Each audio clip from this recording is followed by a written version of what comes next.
ReShonda Tate Billingsley's novels have captivated readers worldwide. Now she has a chance to inspire audiences through another medium with 3 made-for-TV movies. This summer, Let the Church Say Amen will be the first of her books to hit the small screen. They say a family who prays together stays together. But what they don't say is a family will criticize. I'm tired of you being a disappointment. Tell lies. You chose to turn your back on your own son. You made a mess of your life, not me. Every step, I stand by my family. And as an author, that's a dream come true, to see your work come alive on the screen. I do get to get a cameo with a couple of lines in there. That's cool. Just the whole process. Her passion for creative writing drove her to write her first book, My Brother's Keeper, 15 years ago. In 2000, I decided to step out of the journalism realm. I still was doing that during the day, but at night, I'd go home and let my imagination take over. And I had been talking about writing the book long before I actually sat down and wrote the book. And it was when I finally decided I'm going to actually do this. And I set small goals, because that's the problem a lot of times with everyone that has a book inside them. You can always talk about getting it done, but life will get in the way. Absolutely. And so I had to tell myself, set a small goal so you can really make this dream a reality.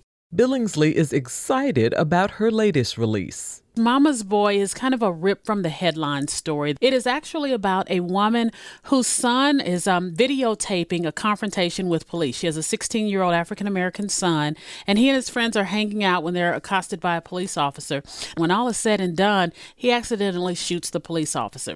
The officer is white, and they're in Jasper, Texas, which is rife with racial tension. But what I don't do, I don't vilify police. What I try to do is present both sides, how stereotypes can lead to confrontations like this. And so I look beyond that. It is a multi-layered story that looks at things from all perspectives. She believes these stories are compelling because she writes the truth. Even though it's fiction, I still write reality. And so the last thing I want to do is create a story that's not realistic, that's not plausible, that people can't relate to. The reason it is resonating with readers so much is because many of them are living it. Many of them can relate to it. Writing novels isn't her only passion. She founded the publishing company Brown Girls Books, along with fellow author Victoria Christopher Murray. We started this publishing company because there are so many authors who no longer have book deals because the industry has changed. And at our respective companies, we're with Simon & Schuster, she's with Touchstone, I'm with Gallery, we were among the last few African-American authors standing.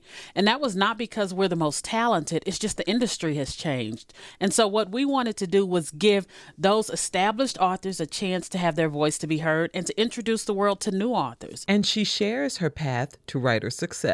Good books are not written, they're rewritten. And I think that's what kills a lot of authors or aspiring authors. They sit in front of the computer, or even if they write longhand, and they try to craft the perfect words the first go round. And I'm a firm believer in just getting it all out. And then you go back in and you clean it all up. One time frame that works for me may not work for you, because your muse may be slow in sharing, what it wants you to tell. Your creative juices may not be as fast as the next person. So you can't compare them, but you just have to do it. You have to do it on a regular basis if you're serious about getting a book out. ReShonda Tate Billingsley is a firm believer to not give up on a dream. When I look back, when I started out, I got so many rejection letters. I keep them now in a big box, tons of rejection letters.